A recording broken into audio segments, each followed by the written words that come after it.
Louisiana beer reviews. Talon Extra Select Smoked Double Porter by Mendocino, introduced in early 2014. This is part of their Extra Select 22-ounce bottle series. 10% alcohol, Saratoga Springs, New York. Mendocino bought that brewery in Saratoga Springs, even though they started in Mendocino, California in 1983. And they were bought out by United Beverages maybe 10 years ago. I'd have to check the date.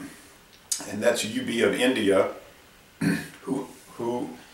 whose big brand in America and especially India is Kingfisher. And there's a whole line of Kingfisher. There was an earlier Talon Select IPA, double IPA, which I never saw. I saw this beer at Stein's Deli. I'm going to put some of this sauce on the eggs. I already put the black pepper. It's about almost 10 minutes after 6 a.m. Got a little late start here, but it's going to be, the sun will be coming up soon. It's still dark outside. You got the 2 fried eggs, the sliced onions. I needed green peppers, but I was out of them. 2 slices of Manda's smoked hot sausage from Baton Rouge, and Quaker brand grits, white hominy grits. Okay, so that should work out. 10%. There's only a few ratings. Beer Advocate says a very good score. The Bros haven't had it. 37 ratings. 80 out of 100 on Rate Beer, 24 out of 100 for the style. 18 ratings. So not many. There are no video reviews, so this is the first video review for this beer in the world. Now, there's a long thing on their blog, not the Mendocino website. They don't show this beer, but on their blog, their web log, they say that they use roasted barley malt, smoked barley malt, and they smoke it with cherry wood bark. And they talk about the reasons for that. Pale, Carol Munich 80, pale chocolate barley malt, and kiln coffee barley malts. The hops are Northern Brewer, Apollo, Cascade, and Saz. So let's see how it goes with 10 minutes after 6 a.m. breakfast here. If I'd gone to sleep early enough, I might have been doing this at 5:10 a.m., but stayed up too late. Okay. Thick. Now a British guy said, "You Americans don't know how to pour beer." I like to pour aggressively. Okay, a thick beige head and a dark, but under that light there, you can sort of see some red coming through, reddish brown, dark brown. It might look black on the video. Actually, many brewers, if you look carefully, they'll, not all, but many will suggest an aggressive pour. They say it releases esters that will enhance the drinking experience. Kind of soapy head on the top, looks like a dishwashing soap. Roasted. Now they said, gotta get these eggs and sausage going here before it starts getting too cold. I don't want this meal to be hot. The beer can warm, that's not a problem. For a porter, a double porter, 10%, which is, there's a fine line between porter and stout now, because a stout is a porter. But your porters tend to have a softer, creamier presentation, even though the alcohol might be the same on this double porter. Now they said they wanted it to be mildly smoked. They found that many of the Roch beers were too smoked and hard to take. I found that to be the case with the Oxford Kerala Roch beers. Very good beers, high quality. I drank 4 or 5 of them, but it was too smoky for me. Doesn't mean they weren't good. I just was too much of smoke. Already prayed.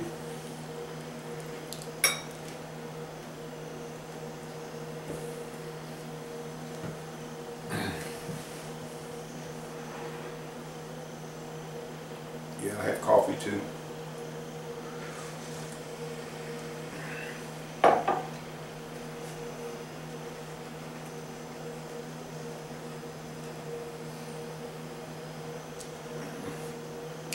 Some acidity is coming out from the malt. Some fruitiness, like possibly black cherry. Interesting. Interesting. I have to get some of this onion. Can't get any onion.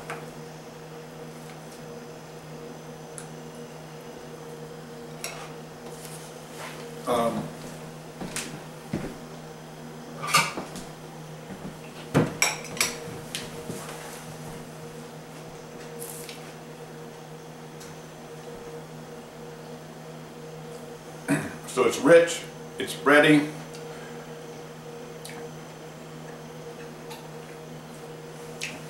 There's that dark cherry. Cherry makes sense. They use cherry wood, I just thought of that. Wow.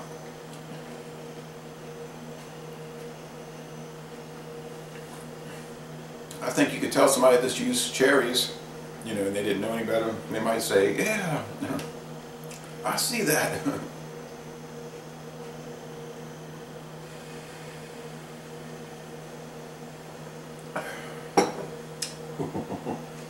Ooh.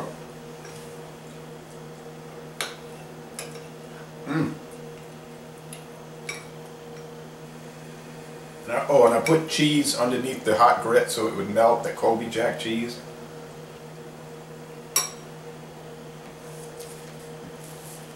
So you got the interplay of the melted cheese within the corn grits.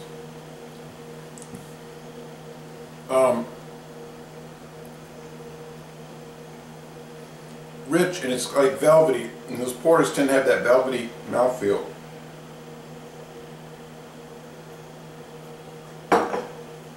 Rich, full, velvety body. And a mouthfeel, creamy, chocolatey, somewhat coffee-like, very chocolatey though. Not per se chocolate like the Samuel Smith's Organic Chocolate Stout or the Chocolat from Shock Top, but it's chocolatey and dark roasted, and the smokiness, it's there, but it's so subtle. It comes up in that back wash, not the backwash, the back taste, the undertaste. So they did it right, I think. They didn't overplay it. I think at the blog you use that term, overplay. The finish is semi-dry. It's pretty easy drinking for 10%. The alcohol does not shine through, the acidity does. I wouldn't say necessarily sour. It is sweet. There's sweetness. Some people tell me they don't like sweet beers. Jason Velikas from Philadelphia, he was saying he just doesn't like sweet beers. He's more into the bitter ones. This probably wouldn't appeal to him because this is malt, a multiplicity of malt and sweetness.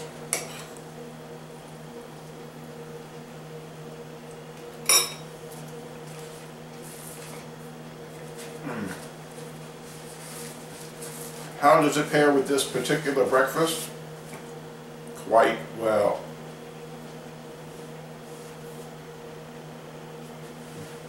Got your little coffee, sriracha sauce, your beer, your hot sausage,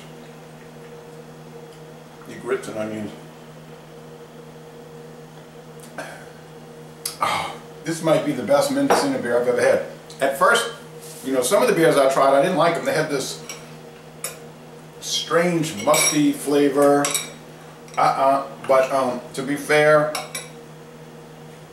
the bottles could have been old, although they could put the date, it wouldn't kill them. Like Greg says, put the date, guys, and maybe those bottles I bought were old, but I never did see any dates. It could be some obscure thing here. I like the Miller beers, and just say right there on the in yellow, when you should drink it by. It's an A. It's getting better as it warms. Oh yeah. It's a lot to take though. I mean, it's heavy, intense. It's not like, this is not Coors Light. This is, that's why it's a Talon. It's like it's digging into your body. This is an A beer, most excellent, at a minimum, an A. And the breakfast is an A plus maybe. And I'm gonna end this review by saying, y'all come on down to Baton Rouge and go to a Southern University basketball game.